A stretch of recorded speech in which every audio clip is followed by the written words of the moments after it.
Hey everybody, and welcome back for another deep dive. Yes, welcome back. Today we are tackling something super practical for all of you out there learning English. Something that I think is really helpful. We're going to try to help boost your vocabulary by mastering 30 words. Oh, wow, 30. From the Oxford 5000. That's ambitious. Yeah, well, we're going to try. It's group 32 words, 931 to 960. Okay, fantastic. So get ready, because we're going to unlock a whole new level Let's do it. of fluency for you. I love it. And we all know, right? Yeah. That having a rich vocabulary is absolutely essential. It's like having all the tools in your toolbox so you can express yourself in any situation. Exactly. And for English language learners, it's so important to have these tools to communicate effectively, to communicate with precision. Yeah, and to build confidence. Definitely. Absolutely. So we're going to go beyond just like throwing definitions at you. Yes. We really want to give you the context. Give you real examples so that you can actually use these words in everyday conversation. That's what we're going for. And maybe even impress your friend. A little bit. Yeah. A little bit. So why not? Let's jump right in. Let's do it. Okay, so first up, we have the word indication. Indication. And this basically means like a sign. Yeah. Or a clue. A thing that suggests something is true or likely to happen. Exactly. So for example, you know those dark clouds gathering in the sky? Right. That's an indication that it might rain. That we should run for cover. Yes, exactly. Or someone keeps yawning. Oh, I hate that. During a meeting? Yeah. That could be an indication that they're bored. Totally. Or like if a company's stock price is going up. Yeah. That's an indication. It's a good indication. They're doing something, right? Yes. So that's indication. Indication. Okay, cool. Yeah. So what about indicator? Indicator. Is that kind of the same? It's related, but it's a little more specific. Okay. It refers to something that shows the state or level of something. Okay. So for example, you know, a rising temperature is an indicator of a fever. Right. Okay. The unemployment rate is an economic indicator. And a child's smile can be an indicator of their happiness. That's a good one. Yes. I like that. Yeah. Okay, so it seems like indication is kind of the broader... the general idea. Yeah. And then indicators like this specific... More specific, yes. Measurable thing. Exactly. Yeah. Cool. All right. So this next word sounds a little bit more serious. A little more serious. Indictment. Yes, indictment. Ooh. It is a bit serious. It means a formal accusation of a serious crime. Oh, okay. So for example, like a grand jury might issue an indictment against someone who's suspected of fraud. Yeah. Or a report could be seen as an indictment. Oh, okay. Of a government's policies. Wow, yeah. And of course, sometimes people feel that they've been unfairly targeted with a false indictment. Yeah, so that one definitely has like a legal... very legal. ...weight to it. Yes. You don't want to throw that one around lightly. Not lightly. All right, let's switch gears to something a little more positive. Yeah. Indigenous? Indigenous. So this word I feel like is becoming more and more important. Very important. In conversations about culture and identity. Yeah. Absolutely. So indigenous refers to people or things that are native to a particular place. So for example, kangaroos are indigenous to Australia. Right. The Maori are the indigenous people of New Zealand. Yeah. And many countries are working to protect the rights of their indigenous populations. Right. And it's important to very important. Recognize and respect those cultures. Yes. Around the world. Yeah. Awesome. Okay, so speaking of cultures, food is often like a huge part of that. Huge part of culture. So that brings us to induce. Induce. What comes to mind when you think of that word? Well, induce means to cause something to happen. Okay. So for example, certain spices can induce sweating. Ooh, spicy. Yeah. Or a doctor might induce labor to help a woman give birth. Right. And even just thinking about your favorite food. Oh, yeah. Can induce hunger pangs. That happens to me all the time. Me too. I'm like, oh, I wasn't even hungry. but now I am. Exactly. Okay, so from inducing hunger, okay, let's move on to indulge. Which is all about giving in. Yes. To those cravings. Yes. Indulge means to allow yourself to enjoy something you like. Ooh, yeah. Even if it's not necessarily good for you. That's my specialty. So you might indulge in a piece of chocolate cake. Ooh, yeah. Even though you're trying to eat healthy. Or 2 pieces. Or 2 pieces, why not? Right. Or you might indulge in a shopping spree. Oh, yeah, that's good. Even though you're on a budget. Whoops. And sometimes it's okay to indulge in a little bit of self-pity. Oh, yeah. But it's important not to dwell on negative thoughts. That's a good point. Yes. Everything in moderation. Exactly. Great balance. Okay, now this next word, unfortunately, reflects something we see all too often. Yeah. Inequality. Inequality. So this means a lack of fairness or equality. Exactly. And it can manifest in many ways. Right. Such as income inequality, gender inequality, racial inequality. So, for example, a society with high income inequality might have a small number of very wealthy people and a large number of people living in poverty. Right. Gender inequality can result in women being paid less than men for the same work. For doing the same exact thing. Exactly. And racial inequality can lead to discrimination and prejudice against certain groups of people. It's so important that we acknowledge these things. Absolutely. And work towards more just and equitable world. Exactly. Yeah. Okay, so speaking of things that are hard to change. Okay. This next word, inevitable. Inevitable. Makes me feel a little bit powerless. I know. It means something that is certain to happen. Right. And cannot be avoided. Like death and taxes. Right, exactly. Like death and taxes. Yeah. But sometimes even positive changes can feel inevitable. Okay. Like the advancement of technology or the progress of social movements. I like that. Yeah. Okay, so... And of course, in a long movie, the hero's victory sometimes feels inevitable. You know it's coming. Even when they face challenges along the way. You just got to get there. You got to get there. Right, so even though we can't control the outcome, sometimes we can control how we respond to it. Exactly. You can choose your attitude. Exactly. Okay, so from the certainty... of the inevitable, let's go to a word. It's a little more negative. Oh, negative. Infamous. Okay, this one means well-known. Yes. For something bad. For something bad. Right. So, for example, a historical figure might be infamous for their cruelty or crimes. Right. A company could be infamous for its unethical practices. Yeah. And even a particular place might become infamous for a tragic event that occurred there. Right. It's like that stain on their reputation. Yes, exactly. That just follows them around. That's a good way to put it. Okay, let's move on to something a little softer. Okay. Infant. So this is a very young child. A baby. A baby. Yeah, typically a baby. Yeah. And, you know, we picture them sleeping peacefully in their cribs. Gurgling happily, taking their first steps. Precious. It's a time of rapid development and incredible vulnerability. So true. Yeah. Okay, so speaking of new experience, new experiences. Infect. Infect. How can we use this word? Well, infect means to pass a disease to someone. Okay. Or to contaminate something. Right. So a virus can infect a computer system. Oh, yeah. Bacteria can infect a wound. Ew. Causing it to become red and swollen. Yeah. And sometimes negative emotions like fear and anger can seem to infect a whole group of people. Yeah, that's true. Yeah. Okay, so it can be used both literally and figuratively. Exactly. I like that. Yeah. Okay, from the spread of infection. Okay. Let's move on to the process of deduction with infer. Infer. So what is that? Infer means to form an opinion. Okay. Or reach a conclusion based on evidence or reasoning. Okay. So if you see someone shivering, you might infer that they're cold. Right. If you read a news article about a political scandal, you might infer the author's opinion on the matter. Yeah. And if you notice that a friend is being unusually quiet, you might infer that something is bothering them. Right. So you're reading between the lines. Exactly. Using your context clues. Yes. Okay. Yeah. I like that. Good. All right. Now, this next word. Okay. I feel like it's impacting everybody's wallet these days. Oh, yeah. Inflation. Inflation. So this is when prices of goods and services just generally and general increase, yes. And your money doesn't buy as much as it used to. Exactly. So, for example, if the price of milk goes up, oh, no. you need to spend more to buy the same amount. Exactly. Your money's not going as far. Right. Yeah. And governments often try to control it.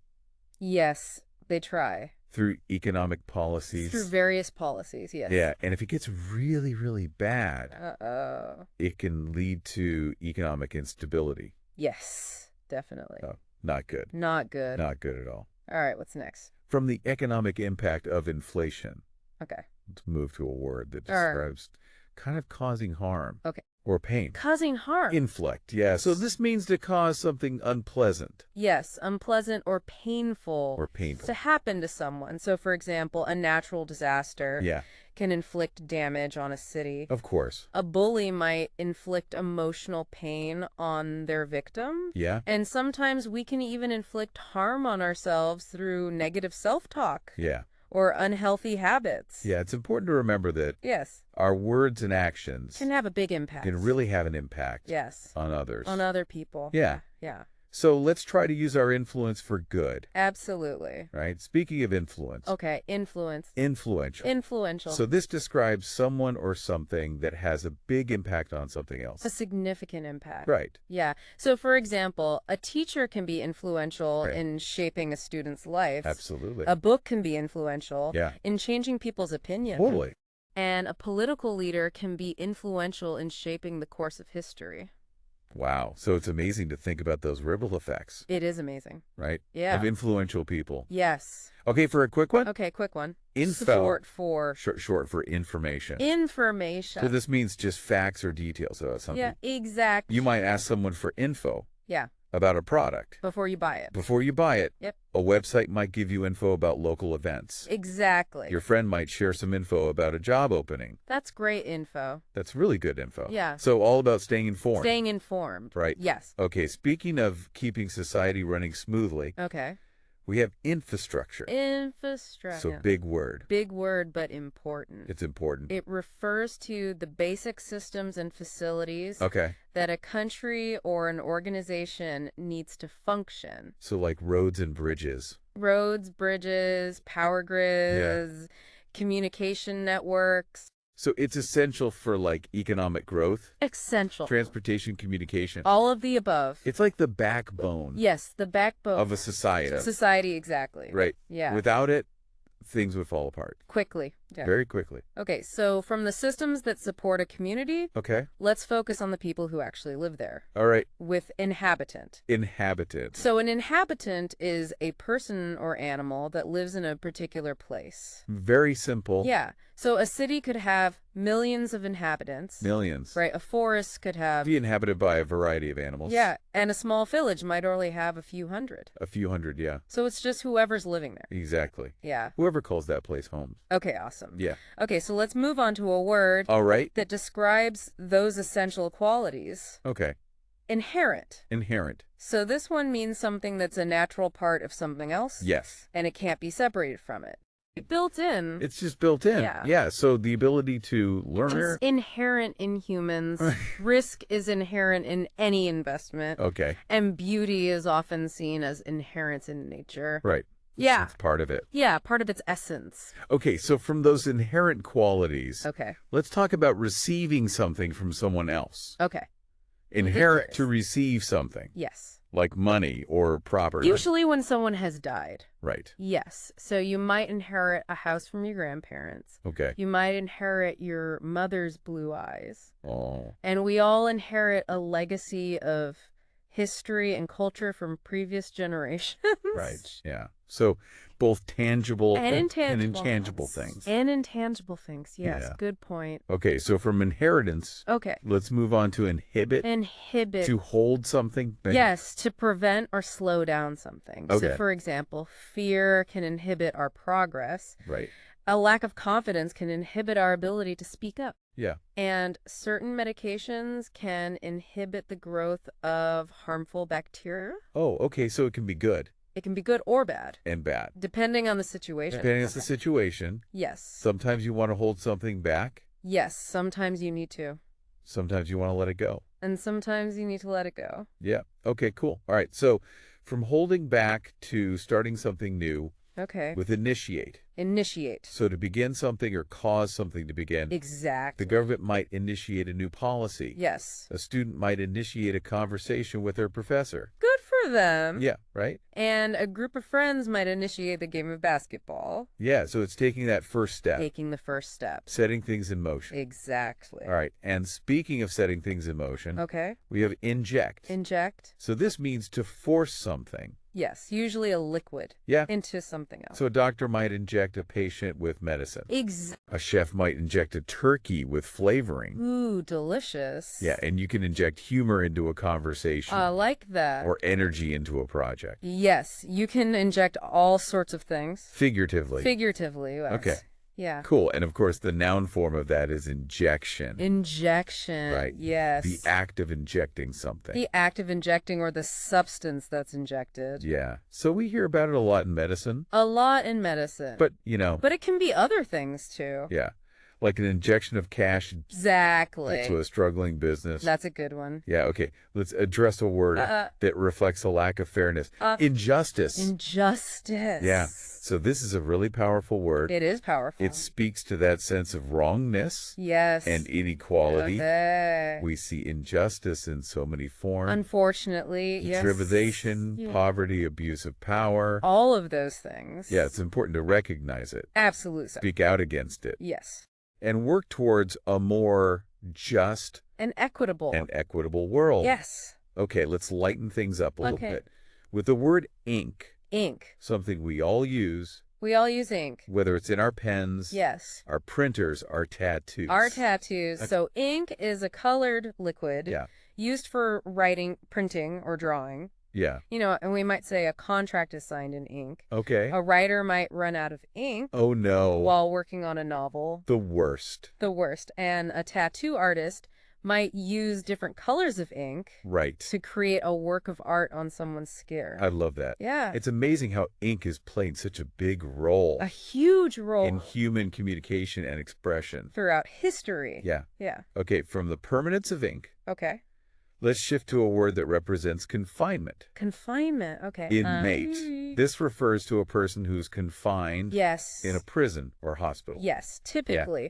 We hear about it a lot in the criminal justice system. Right. But it's important to remember that being an inmate doesn't define a person. Right. Everyone has a story. Everybody has a story. Yes. Yeah. And a unique set of circumstances that led them to where they are. Exactly. And we should approach these conversations with empathy. Absolutely. With empathy and understanding. And understanding. Yeah. Okay, from confinement. Okay. Let's move to a word that's all about progress. Progress. All right. Innovation. Innovation. So I feel like this word is all about creativity. Yes. Forward thinking. Forward thinking means the introduction of new ideas, methods, or products. Okay. We see innovation in all areas of life, from technology and medicine to business and the arts. Yeah. Companies are constantly striving to be innovative. Yeah, to stay ahead of the competition. Exactly. Right. Scientists are working on innovative solutions to global challenges. Yeah. And artists are using innovative techniques to create new forms of expression. So cool. Yeah. And of course, the adjective form of that is innovative. Innovative, yeah. Describes something or someone that's characterized by innovation. Exactly. Right. Yeah. Okay, and finally, we've reached our last word. Our last word. Of our list today. Okay. Input. Input. This is a word we use all the time. All the time. Especially in our digital age. Especially in the digital age. So input refers to information, ideas, or advice. Yeah. That's provided to a person or a system. And a person or a system, exactly. Right, so you might ask for input from your colleagues. On a project. On a project. Yeah. A computer program might require user input. Exactly. To function, and a decision-making process might involve gathering input from stakeholders. So all the stakeholders, yes. So it's all about collaboration. Collaboration. And getting those different perspectives. Leveraging those different perspectives. Exactly. Yeah. Wow. We've covered a lot of ground. We have. 30 words from the Oxford 5000. Wow.